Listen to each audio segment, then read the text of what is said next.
Rev up your engines!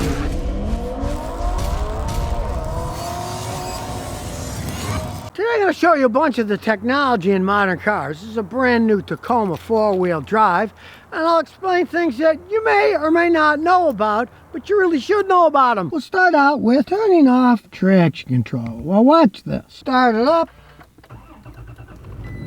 and all those systems are already on. All the safety equipment automatically turns itself on when you start the car. Now let's say you want to turn the traction control off. This is a new one. It's a one push button. You push it, and as you can see, it's turned off the vehicle speed control, and it's turned off the pre-collision brake system. The left side, that stays permanently on. It shows you the traction control off is, and the collision avoidance. All those systems have been turned off. Now, you might wonder why you want to turn it off. In a situation where you're kind of stuck in mud, snow, or something, you might have to rock the car back and forth. And if you have traction control on, it's not going to be able to do the rocking.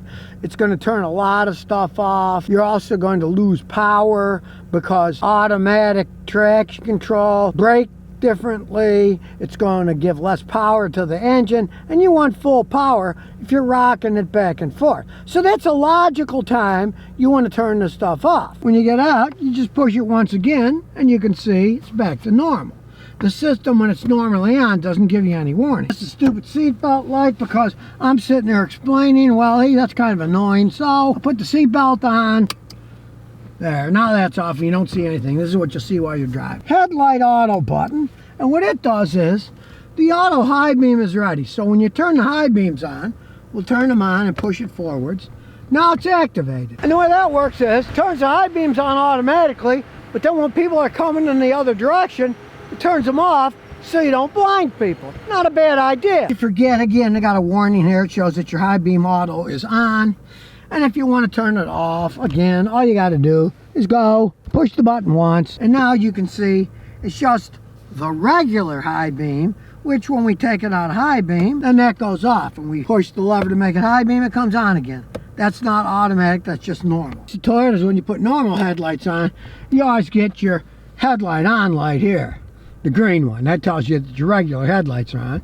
Then when you go to high beam, shows the high beam and regular beams are on. Now going back to simple technology, even though this is a brand new four-wheel drive Tacoma, it's got a mechanical handbrake. I like it.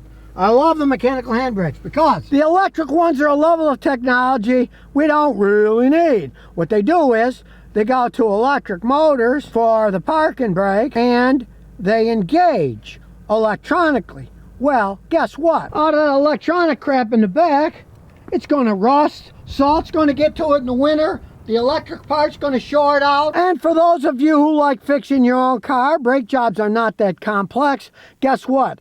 Now they become super complex because in order to do a brake job on a car that has electronic parking brake, you have to turn the electric parking brake system off and put it in safe mode to safely do a brake job on it. Meaning you have to buy an expensive scan tool, and then you have to go to the service menu, and then you have to go to the electronic parking brake section, and go to your make of car, and then go through the menu, and put it in safe mode, so you can do a brake job on the vehicle without either injuring yourself or finding that your brakes are locked off and you can't work on them because the electronic parking brake is engaged. It makes repairs more expensive. Of course, they love it at the dealerships because you'll take it back to them and they'll charge you a fortune for doing a brake job that you can easily do yourself with parts from any discount auto parts store and save a small fortune. They're just trying to make it more complex, so you need fancy equipment like this in order to do something as simple as a brake job. With one of these,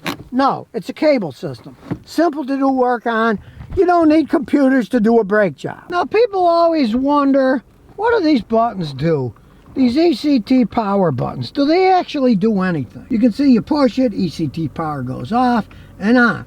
It's for the electronically controlled automatic transmission. Now when you do push that button and the light comes on, does it actually do anything? Well, yes it does, and you can feel the difference when you drive. The shift points are adjusted so it shifts at a higher RPM, so you have more acceleration. It actually operates bands and clutches inside the transmission, which are controlled by electric solenoids. So yes, it actually does. I'll show you. We'll go up this little hill. See it already, shifted.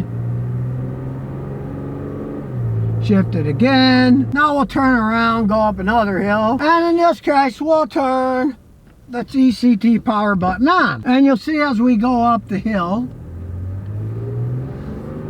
shifting later. Now the second gear, look how high it's going. It went real high before it shifted. You want more acceleration, more power, let's say you're towing stuff, you'll turn the ECT power button on, and then when you're done, you just turn it off and off it goes. The four-wheel drive is simple. Two-wheel drive normally, four-wheel high, and then if you're going slow, you push it in, put it in four-wheel low, stuck in the snow, the ice, mud, whatever. Maybe you're taking a boat in and out of the water on a trailer. You put it there, and then when you're done, yeah, just put it back to two-wheel drive.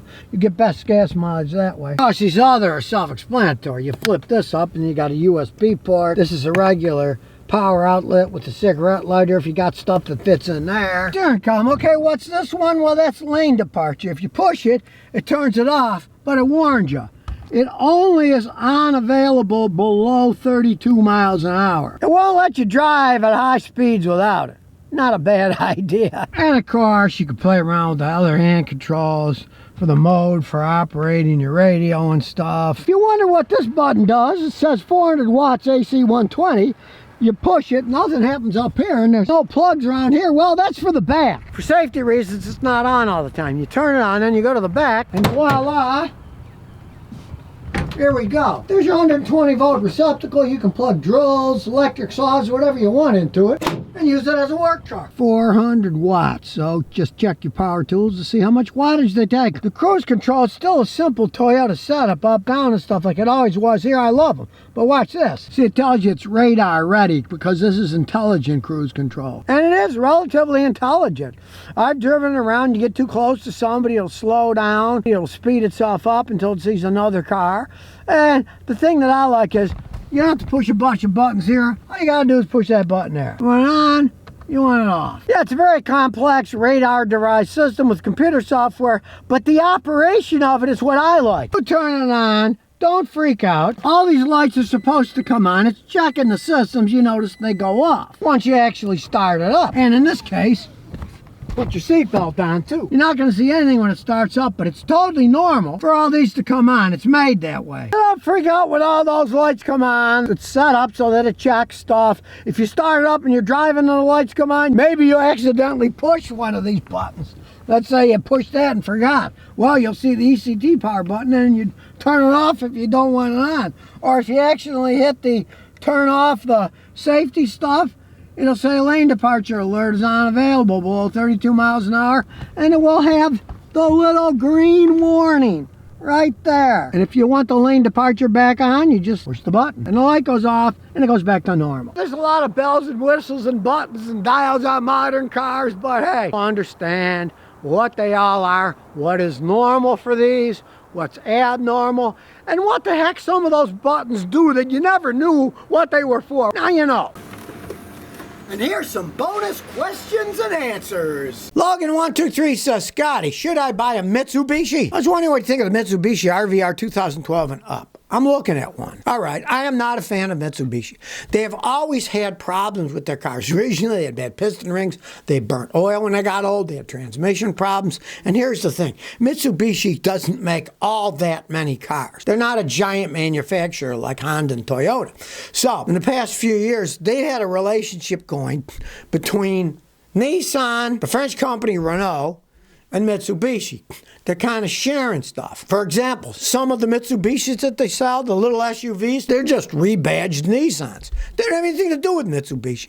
A company like that isn't known for the highest quality and is cutting deals with Nissan, not the greatest manufacturing company. It's a giant kind of rat's nest, and I wouldn't get involved in any of those companies. Mitsubishi, Nissan, or Renault. I just wouldn't have anything to do with any of them myself. There's so many good cars, Hondas, Toyotas. I wouldn't go out and buy a Mitsubishi. I just wouldn't. The only Mitsubishi I'd buy would be an older used one with lower mileage that if I could get it dirt cheap, it could be okay knock-around car for a while, but I wouldn't buy a late model one. So if you never want to miss another one of my new car repair videos, remember to ring that bell.